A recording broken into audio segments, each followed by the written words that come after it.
So in today's screencast, I'm going over the Andrew Jackson newspaper interview assignment. We're using this assignment to end our study of the age of Jackson and the impact he has had on American politics. So, today you're going to begin creating an Andrew Jackson newspaper interview. You will have 2 days to complete this assignment. You'll have today and tomorrow. And you can submit it as late as Monday because we have President's Day weekend off. But you shouldn't really need more than 2 days for this. If it's taking longer than that, you need to let me know. Here are our steps for today. Click here to read the instructions for the unit assessment. You're going to create 10 interview questions surrounding the various aspects of Jackson's presidency. You will then pretend you are Andrew Jackson and answer your questions based on what you have learned about him, his policies, and his actions in this unit. To receive full credit, you must not ask yes or no questions.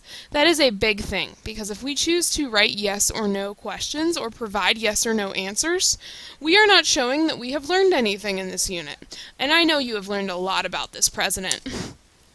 So let's take a look at our instructions.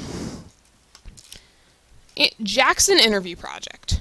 Imagine you are a reporter for a large city newspaper in the year 1837. Andrew Jackson has just left office, and you have been given the assignment of interviewing him about his presidency and his role in American politics. So Jackson's left office, and you are a news reporter who is trying to get information here. Create a list of 5 interview questions you would ask this former president during your interview, and then answer them according to how Jackson may have responded based on what you've learned. So we've learned that he has quite the interesting personality. You should apply this newfound knowledge to your interview. Consider various aspects of his presidency, like his political campaign and election, conflicts during his presidency, how he resolved them, and the causes and effects of Indian relocation. Big thing, guys. You cannot use yes or no questions or answers in this, because again, that tells me that you did not research your questions. And this also tells me that you did not put effort into your project. And I know that you have learned a lot about Jackson, so that is unacceptable. Now, I have gone ahead and created a 5-question worksheet for you that already has the questions present. Let's click on it and take a look. So, here is what the assignment looks like that you are going to turn in. This is the Google document that you are going to type your answers out on. Use this. Don't print it off. It'll take too much time. Use this Google document. Do File, make a copy, rename it with your last name in it, and make it your own. So you may use this template to complete the Andrew Jackson project. I have outlined 5 questions for you, along with the page numbers where the answers are. It is your task over these next 2 days to find the answers to these questions and make sure that you are expressing them using complete sentences. And you are also responding to these questions from the perspective of Andrew Jackson. So you need to remember that as well. Question 1. What did you think about the Second Bank of the United States? What did you question about it? And I've highlighted pages 329 and 330 to help you find your answer here. So you would just go ahead and type in your response below it under the former President Jackson's response section. Question 2. Why did you implement the spoils system? Do you feel like it worked? That's on 324. Read that page and then construct an answer using complete sentences. Question 3. Why did you feel like the Indian Removal Act was necessary? Do you feel as if it hurt your reputation as president? This is on pages 332 and 333. So take a look at those pages and construct an answer. Question 4. What steps did you try to end the nullification crisis? Do you feel like the tariffs at the beginning of the presidency hurt your time in office? Look on pages 328 and 329 to find your answer. Question 5. Do you agree with the blame that was placed upon you for the Panic of 1837? Why or why not? Pages 330 and 331 will help you for that one. So now that we know all of our questions that we have to answer, let's go back to the main page for our project and see what else we need to know. I have included an example question here, written from the perspective of President Van Buren, who was the President of the United States after Jackson left office. The following example is written from the perspective of President Van Buren, the president after Jackson that we learned about in this chapter.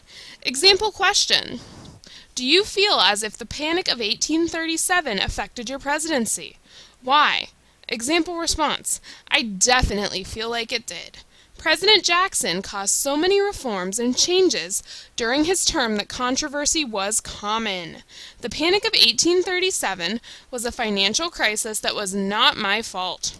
It is obvious that some of Jackson's revolutionary banking policies had caused these issues.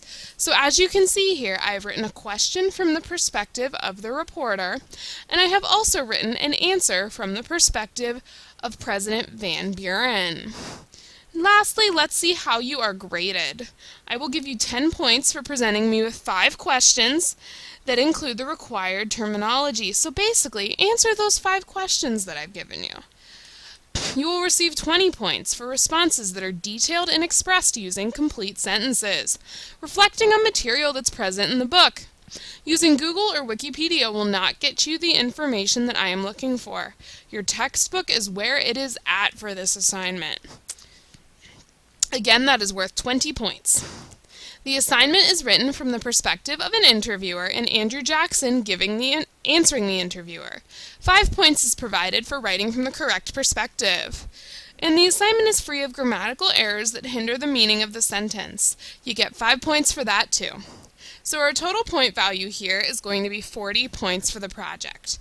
Now that we've gone over everything on the instructions page, let's go back to our lesson for the day. So, now that we understand this, I want to express that this project is not due until Friday. Again, if I see any assignments submitted today, that means that you did not follow my directions, and I will not give you the credit you deserve in that situation, because you did not take your time with the project. Please read Step 2. Attend Resource Room this afternoon. It's available from 2:30 to 3:30 p.m. Click here to access the resource room. You are going to visit Mr. Danka's resource room, I will be there too, to work on this project. While in resource, you need to work on at least one of the questions to receive your bonus points for today. Again, you are not able to submit your project today, but you can gain 12 bonus points if you work on the assignment in resource today. If you have any questions about that, please let me know. The project is going to be due by Monday, February 23rd. I've given you the weekend just in case if you want to finalize anything, but you should be able to get this project finished by Friday. I am also holding a review session at 1:30 on Friday if you have any final questions or would like me to read anything. Again, for today, we're getting started on the project, we are working on the notes page, and you are attending Resource with Mr. Danka and me to receive the bonus points. If you have any questions, please let me know today. I'm always happy to help you out. Good luck!